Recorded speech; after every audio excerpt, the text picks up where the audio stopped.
1, 2. Okay. Maybe this will work. I'm dreaming. I'm dreaming. Seems like I'm dreaming a long time. And I somehow imagine that there's some young woman off in some suburb somewhere. You know, this image that I have of the suburb. Bunch of houses, very ordinary place. Nothing special. I don't know who she is and what she's doing there. But somehow she's important to me for some reason or other in this dream. So, and I keep putting off going there. I have a feeling that she wants me to go there, but not yet. So I'm spending a lot of time, it seems like hours and hours in this dream,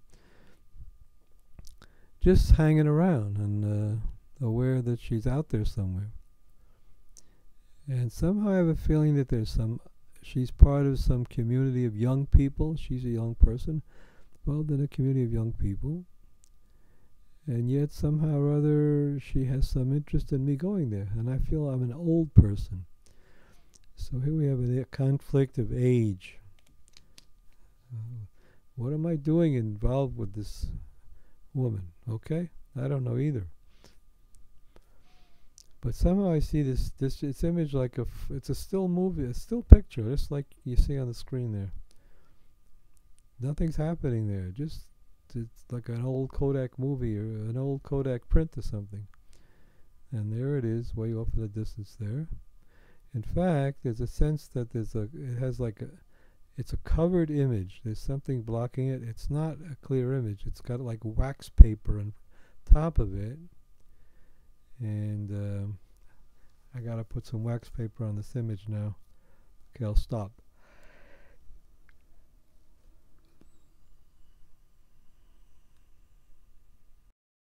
Test. Test, test, test, test, test, test. Okay, so I'm looking and I see this image and now it's covered with wax paper, sort of. That's pretty good. I did a good job there. Covered with wax paper and feeling distance.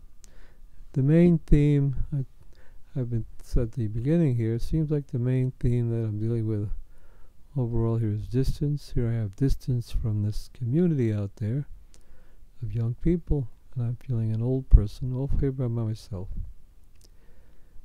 Well, that's mixed feelings about that. Nice to be off by myself, doing my thing. And somehow most of my life I had a sense that it wouldn't be nice if somehow I could be part of some community, but whenever I try and do that, well, it's always something that puts me back out here looking at the wax paper. Okay. I'm very happy to see how this is working here. I just got this image of the wax paper here in this computer program Logic. And it's just staying there, even though the movie that it's from is already finished in the screen. But I'm happy the image is sitting there so I could keep working with it. Anyways, let's see what can I think of here. So we have this image of me here and them there. Well, I have associations now to another dream that I'll show you in a second, where there's this distant horizon, and again I'm back here looking at the distant horizon.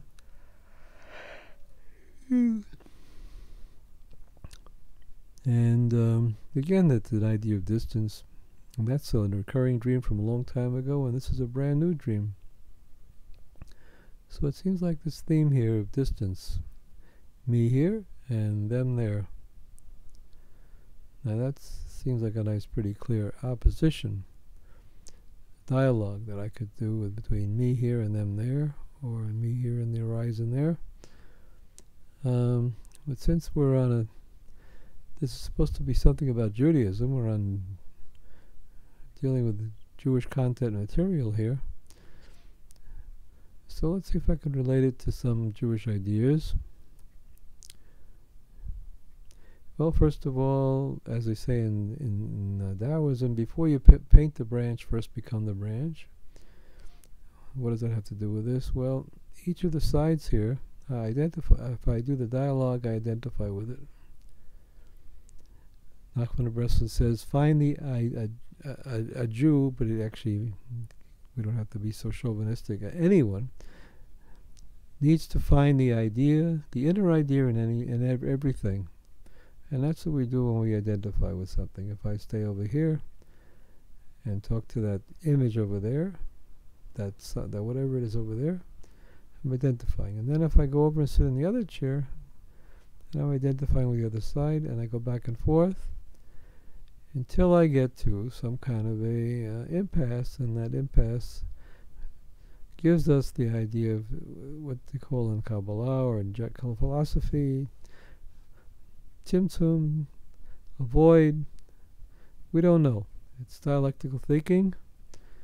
X minus X, we get to the voids at 0, and then if we keep working, have faith that something will come out of the void, so then we can discover a new idea. And this is it's such a powerful theme, this sort of thing. It's the basis of Aristotle, Plato, and the Kabbalah, and a lot of other systems. Any dialectical system.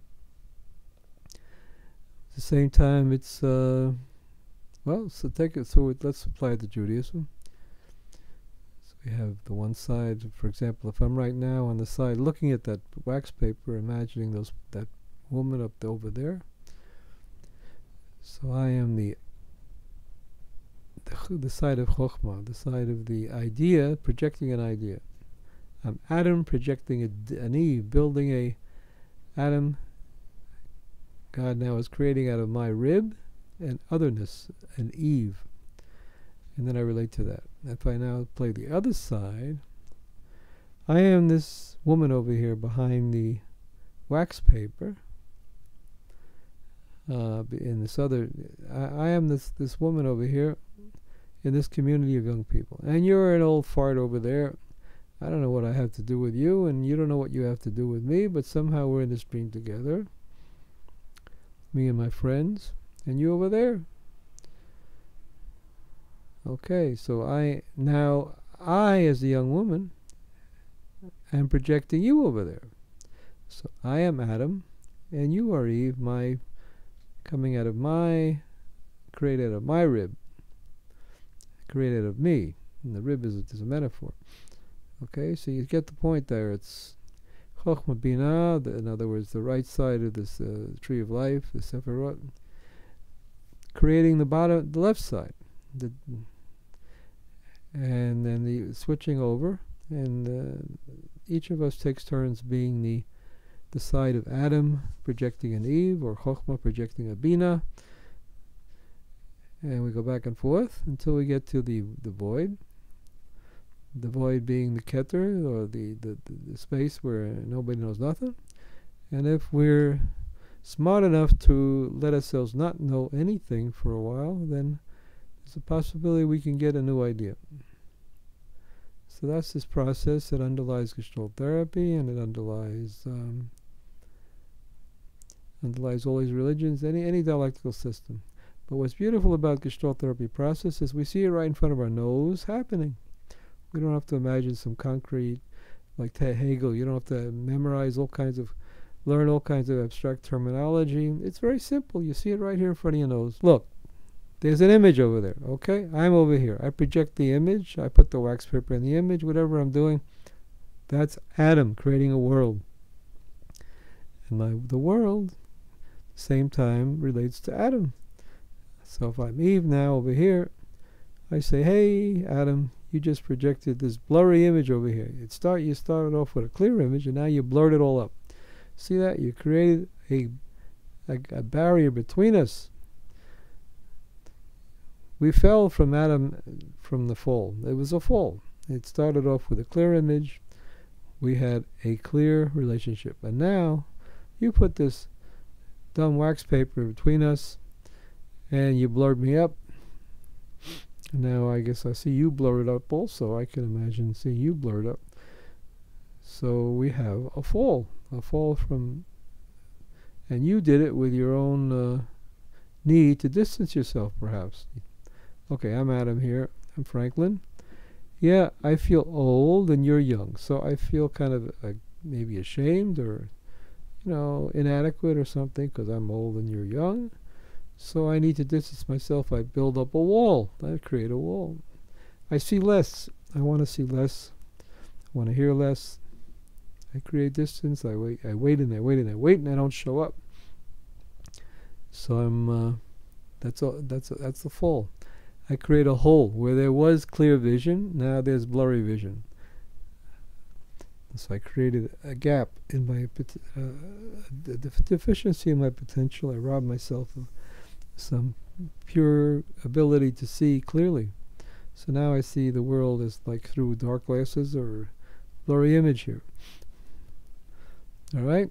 So this is a very good example how the religion and the therapy are saying the same thing. The therapy here, whatever you want to call it therapy, let's call it a meditative process because we're staying in the now. This is something obvious and simple to look at.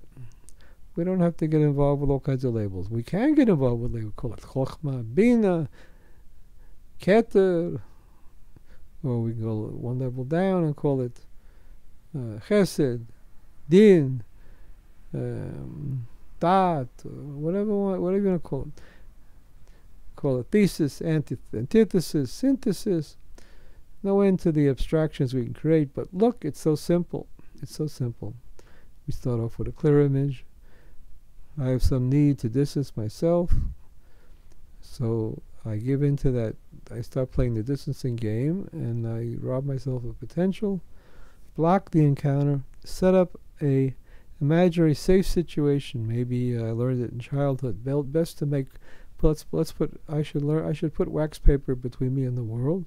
Get back here. Go into my own little trip, being a little child prodigy or something, and the hell with communicating with other people. Okay, my little model airplanes are more interesting than that big playground out there. I don't like it out there. I get beat up.